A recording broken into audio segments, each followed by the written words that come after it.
Ini cerita selawat dan padang mahsyar. Ringkas aja, tak ada apa pun, ringkas aja. Tapi kita jarang berhenti dan renung perkara tu.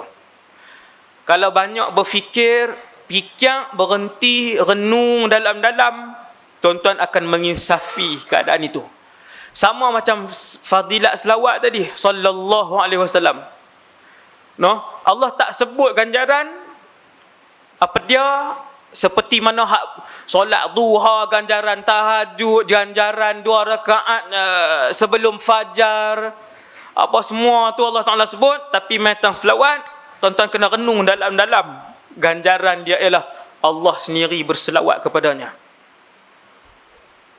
Maksudnya tuan-tuan, tidak ada seketui ganjaran yang Allah nak sebut kepada kelebihan berselawat, melainkan Allah pencipta alam ni sendiri yang selawat kepada orang tu. Besar. Nombor 2, hadis ni kalau saya baca kat tuan-tuan, semua, saya rasa ni geng ngaji semua ni, malam ni kan, kebanyakan geng ngaji kan, mesti pernah dengar hadis ni. Tapi kita jarang renung. Apa tuan-tuan? Ada beberapa kali sahabat tanya Rasulullah, beberapa kali, ya Rasulullah, siapa yang paling dekat duduk dengan kamu di padang mahsyar nanti? Simple je tuan-tuan. Nampak lekeh aja hadis ni. Ya Rasulullah, siapa yang paling hampir dengan kamu di padang mahsyar nanti? Simple. Jawapan Nabi pun simple. Apa? Aktsarukum alayya salatan. Orang yang paling banyak berselawat di kalangan kamu. Ringkas ya. Lepas tu kita pun tutup kitab, start motor, derah balik. Roti canai lah, apa semua. Hak aktsarukum alayya salatan tu tahun lepas pun dengar, bulan lepas pun pernah dengar, 3 tahun lepas pun pernah dengar, tak selawat-selawat pun juga. Sebab apa? Sebab tak reti nilai orang hak dekat dengan Nabi di padang mahsyar. Tuan-tuan dengarlah ceramah tentang di mahsyar, baru tuan-tuan boleh nilai betapa besarnya apabila orang tu duduk sebelah-sebelah dengan Rasulullah di padang mahsyar. Maka kena sebut pasal mahsyar, kena dengar pasal mahsyar. Mahsyar ni apa? Semua orang, saya rasa majoriti pernah dengar pasal ceramah mahsyar. Saya yakin ni dalam masjid ni, saya yakin mahsyar ialah tempat yang menghimpunkan kesemua manusia yang pernah bernyawa di atas muka bumi Allah. Tuan-tuan tak cukup gerun ke ayat tu? Mahsyar ialah tempat yang apabila semua telah mati dengan tiupan sangkakala, mereka semua akan dihidupkan. Bukan manusia yang hidup pada 2019 ni. Hak manusia hidup 2019 ni pun jumlah mereka adalah 7 bilion. Tuan-tuan, pakat buka mata sikit. Ni yang hidup sampai malam ni 7 bilion. Kalau pakat berdiri saja di semenanjung Malaysia, daripada Perlis sampai ke Johor, berdiri saja, bukan buat rumah, penuh semenanjung Malaysia. Penuh semenanjung Malaysia kalau berdiri saja 7 bilion. Berdiri daripada Johor. Nampak apa Perlis tuan-tuan? Tak nampak apa. Hak tu baru 7 bilion. Awak manusia 7 bilion sajakah? Lebih.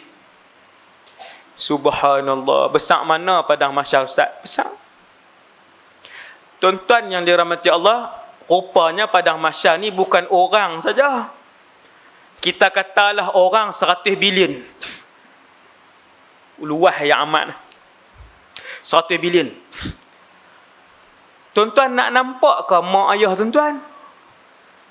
Hak 100 bilion tu nak selisih ke dengan adik tuan-tuan? Nak boleh selisih ke dengan jiran kita?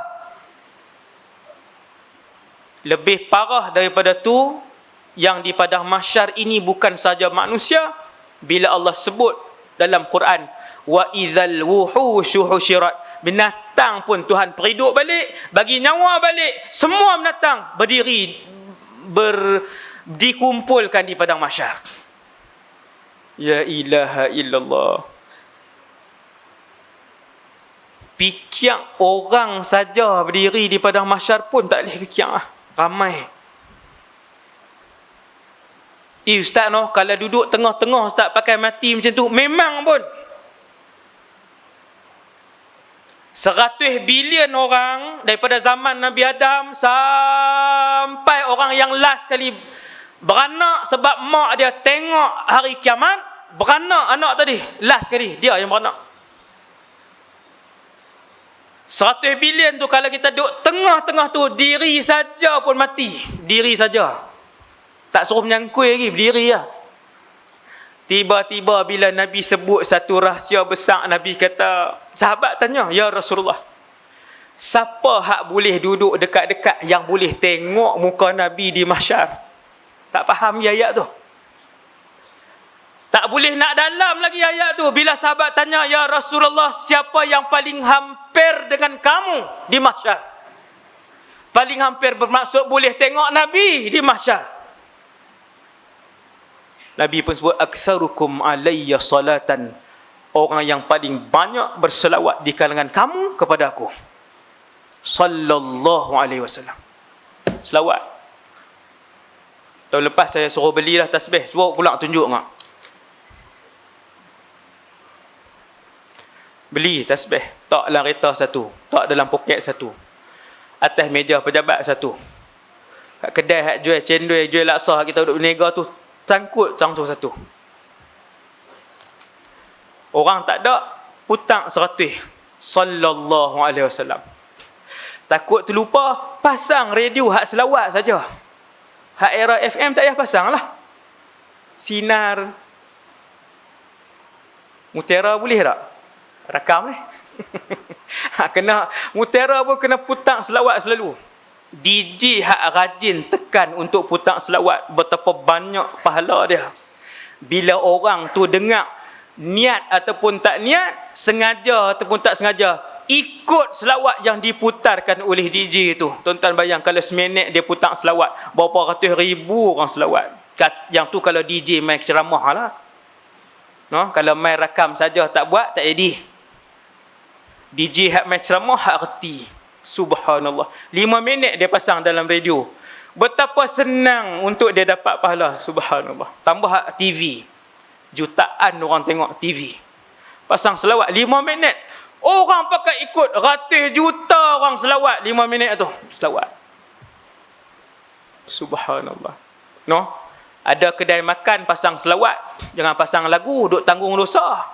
Pasang selawat. Quran ustaz, Quran pun jangan pasang kalau kedai makan. Kerana tidak menghormati Quran.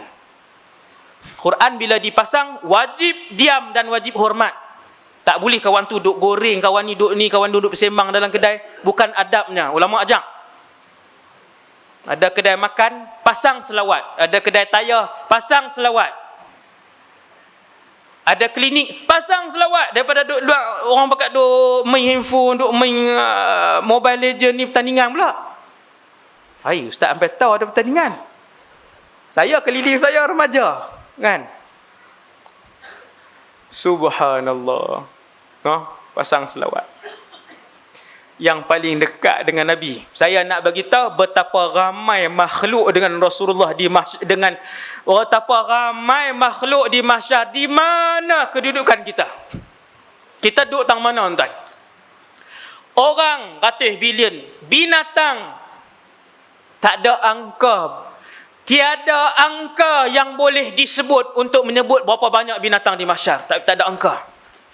Tak ada angka terus tuan-tuan. Tuan-tuan bayang berapa besar padang mahsyar?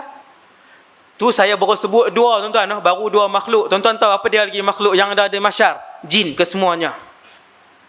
Yang keempat, tak habis lagi. Syaitan kesemuanya. Syaitan dengan jin tak sama. Jin kena timbang. Ada dosa, ada pahala. Ada jin masuk syurga, ada jin masuk neraka. Syaitan dia tak ada timbang. Semua terus kena tahu masuk dalam neraka. Tu beza jin dan syaitan. Bangsa yang berlainan. Binatang kesemuanya, manusia kesemuanya, jin kesemuanya, syaitan kesemuanya. Tuan-tuan boleh bayang berapa besar padang mahsyar dan di mana kita berdiri waktu tu. Tiba-tiba Rasulullah habang rahsia. Orang yang boleh nampak aku di mahsyar. Sallallahu alaihi wasallam. Yang boleh nampak aku di mahsyar ialah mereka yang paling banyak selawat. Tiba-tiba kita tinggal selawat. Bahkan sehari 100 pun tak ada. Jauhnya kita dengan Rasulullah. Tak malu muka nak mengaku umat Nabi. 100 pun tak ada sehari. Tak malu. Tak malu. Muka tak malu nak mengaku umat Nabi. Teringin duduk dekat dengan Rasulullah. No? 100 pun tak ada. Pakat-pakat banyakkan selawat lepas pada malam ni. Boleh berhenti dah ni ceramah. Jadi ya.